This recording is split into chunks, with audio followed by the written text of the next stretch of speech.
Hello, this is Josh Belk with the Belk on Business podcast. On today's podcast, we're going to talk a little bit about developing ourselves as well as our team members from having a manager type of a mindset to really shift into more of a leadership type mindset. And I think there are all kind of little things that kind of add up to be big things that I know you're probably doing some of these in your business and for yourself, and we are as well. And of course, we always have a ton of room for improvement. And I think that it's one of these areas when we talk about developing. It's something that we continually need to do. Continually, it is really a way of investing in ourselves and investing in our team members. And if you have a business that you have employees, you have team members that you really do need to develop into becoming better and more inside of your business, I think hopefully maybe a point or two or three that you can take away from this particular podcast that you can implement, or maybe thoughts, and it's probably many of these things are relatively common sense and probably things that pop into your mind somewhat regularly or you've heard regularly. But really just kind of a prompting, a little bit of a podcast here, prompting myself and hopefully you as well to maybe take some steps in this area of development, especially moving from kind of a management or a manager type of a mindset, kind of going around just overseeing the day-to-day task or doing day-to-day duties in the case of an employee, to shifting to one to where we look at things a little bit differently and have a little bit of a different paradigm. Going to start off as far as developing ourselves as a leader. And I think most of these, if maybe all of these that you do, and some of these I know for some of these items, I didn't even do it all until about 10 years ago. And I'll mention this as we kind of go through this. First of all, when we talk about developing ourselves, and a phrase that's been used and you probably heard many times, but we are the average of the 5 people with whom we spend the most time. And so this is true with our association, but kind of taking that next step, also we become essentially the sum parts of all of our intakes.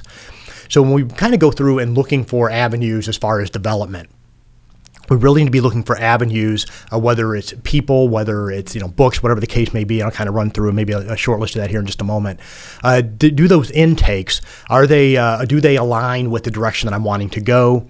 Do they align with my particular mindset? But also to have to be some of those inputs to really be challenging us as well. But if we're kind of just bringing in a lot of garbage, a lot of kind of bad theory or things that sound great, but really aren't good in practice, if we're bringing in a lot of that intake does not align with our core values, the core values of our company, we're going to find ourselves in a little bit of a mess. And so when we're talking about development, we really need to be putting people and things around us that really kind of align with who we are, the direction that we're wanting to go, but also that will challenge some of our paradigms as well. So all intakes should be evaluated as to alignment with our core values, yet open-minded enough to challenge any preconceived norms or assumptions that we may have. Because at the end of the day, our association will impact a great deal our outcomes.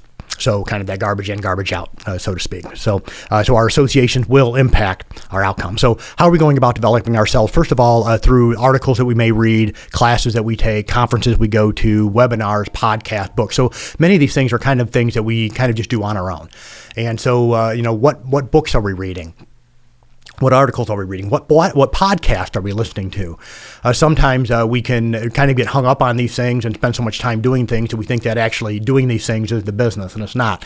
But to really kind of get these things inside of us regularly, and I think daily we need to be spending a little bit of time in this kind of the self-development, but make sure that we're taking that information in, that information aligns with our core values, that aligns with the direction that we're wanting to go, and have some of those intakes to be challenging to us, but to be regularly spending time purposefully investing in ourselves in this particular way.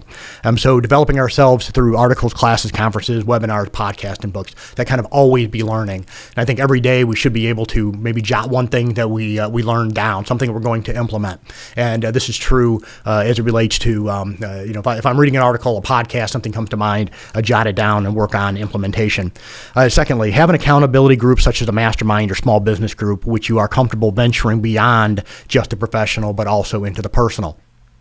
I think masterminds can be extremely valuable. The dynamics of these have changed quite a bit since COVID. I've mentioned this a number of times in the podcast, in previous podcasts. But pre-pandemic, these groups were great. They were smaller groups. You kind of get up, be able to share some of the concerns that you have. And really, many times you were able to kind of get past just, this is what's going on inside of my business, some areas that I'm struggling with, please help. It really began to venture into the personal side as well. And I think some of the most impact that I felt from these groups has been when getting outside of the professional. There are a million podcasts out there, a million different books that you can read to kind of get help inside of your business. But sometimes having that person there, that small group there to kind of, that truly cares about you, you care about them, to kind of get past just the kind of, should I hire this next person? I'm having troubles in my marketing. All those things are helpful, but also this is how it's impacting my personal life. These are some of the decisions that I'm having a difficult time making because I have to keep my business in mind as well. How do we go about finding an appropriate type of a balance? So have those accountability groups. So groups that you can go to, smaller groups that you can invest in, they can invest in you, and you can move yourself as a business owner forward as well as an individual. And then next, here, have a coach that you can trust and whom you choose to be fully transparent.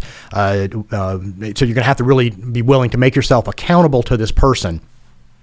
So you need to be fully transparent and fully accountable to this person. So you have a coach, a mentor. And for myself, I have one. And I have for about 4 years now. And when it came to masterminds, my first one was back in 2014. The concept was just mind-blowing to me. And I've been involved to a certain extent in one ever since. Back in, I want to say 2020, the concept of having a coach. And this wasn't just a business coach, just a life coach. Sometimes, we have those types of things. But I was lucky enough to find one that was really able to kind of straddle both sides and do it very, very well. And this was a connection made inside of my network at the time. And someone who's had, and I've had him on the podcast here, who's made a tremendous impact. But it's been, over time, learning to be transparent, learning to be able to talk about things that are uncomfortable, talking about things that are going inside of your head that maybe at times you may not even have a tough time even talking to a spouse or a parent or a sibling about. And so really to kind of get that to that level to where you can kind of, really kind of spill it all and have that person, whether it's him or her or someone within their network, to be able to kind of help you to move past any sort of issues that you have, dealing with any sort of issues that you're having inside or outside of the business. So development, and it's through, first of all, through these intakes, through books, podcasts, articles, blogs, et cetera, that we take in. Next, have an accountability group such as a mastermind or a small business group that we can lean into, we can invest in, and they can invest in us. And then lastly, to have a coach that you really truly can be transparent, open, and honest with, to be able to walk you through the issues. And kind of doing all of these things regularly is going to help to develop ourselves. And we're not talking about just our skill set. We can go and read a book, improve our skill set, and go get some hands-on training, develop our skill set. Many times it's that mindset, is dealing with the kind of the mental hurdles, the psychological hurdles, even sometimes the spiritual hurdles that we have inside of our business and personally that we need to get through in order to be able to kind of to lift that lid, to be able to push our business forward. Next, developing our team. Going about developing our team. And this goes beyond just developing our skill set. I know for a long time inside my business, I'm kind of like, all right, well, I need to do team training to kind of develop skill sets. And I kind of found out that, if I have the right team, a lot of them are kind of doing this on their own. They're learning on their own. You as the business owner kind of give them their avenues. What I found to be the greatest value was going beyond just a skill set, but also in developing in a holistic way to try to teach them how to be leaders at work, lead their work, help in regards to with other team members, but even going beyond just the office, but can also helping them to become leaders in their homes and in their communities as well. And so kind of really developing them to become better inside of the business, but also be better people outside of the business in the communities that they're involved in, inside of their home and inside of their community at large.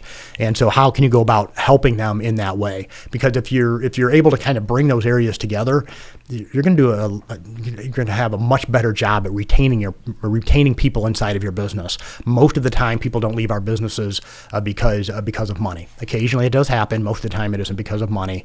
If someone truly feels like they're invested in, there's a cultural alignment, that you love them, you care about them as a business owner, the other team members are all kind of in the same boat, you'll rarely lose someone. So don't work just on developing their skill set, but also in these other areas as well. Next, be transparent as a business owner so they know how you see situations and understand how you think. They get a little bit of a peek into your paradigms. And so this is one thing I try to be transparent.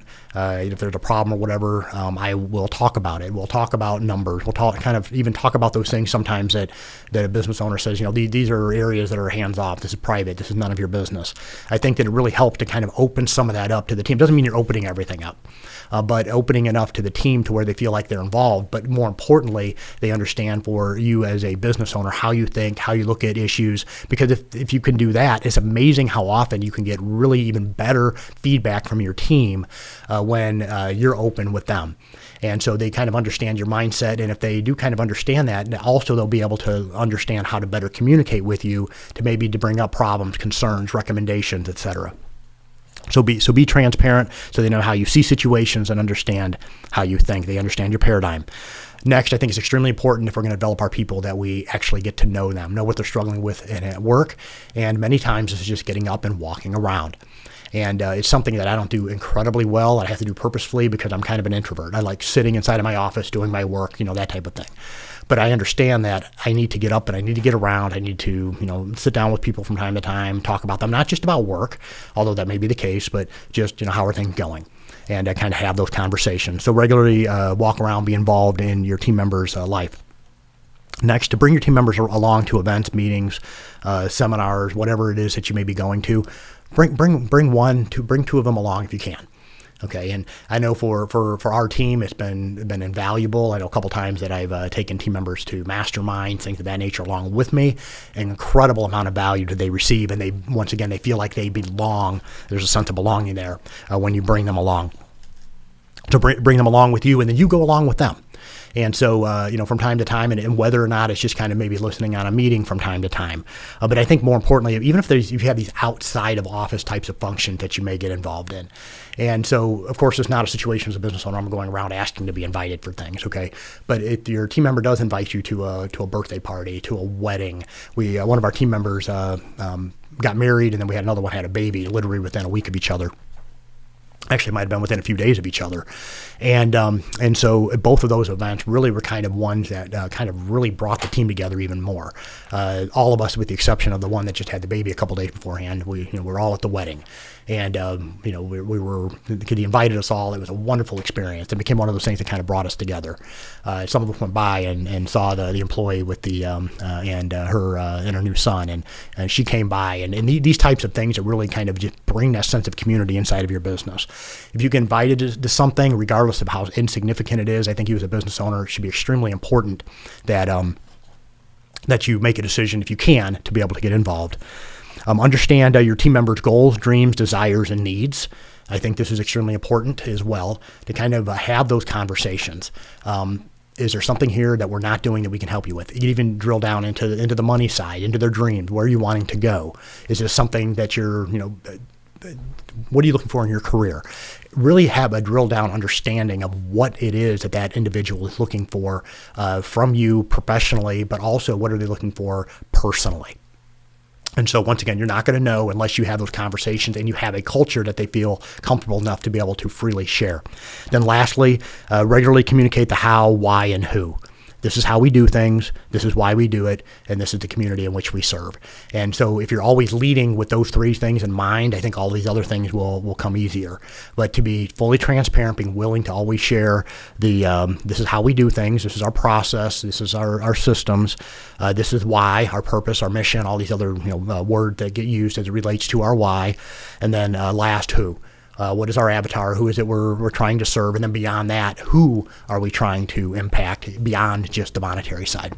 So developing ourselves, developing our team, shifting from kind of the manager or even employee mindset to more of a leadership mindset. Once again, this is Josh Belk with Belk on Business Podcast. Hopefully this particular podcast did bring you some value. Please subscribe if you haven't already. Have a wonderful day.